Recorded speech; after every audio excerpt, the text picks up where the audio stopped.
السلام عليكم ورحمة الله وبركاته.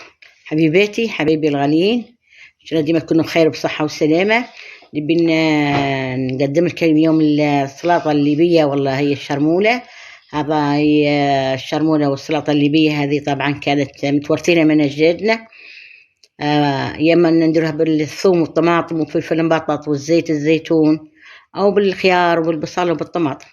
طبعا هذه هي نوعيه السلطات هذينا، ينفع في الصيف في عشاء، وحتى في الفطور ينفع السلطات هذينا. طبعا هذه سلطه الطماطم بالثوم وزيت الزيتون، وهذه السلطه الثانيه بالخيار وبالبصل.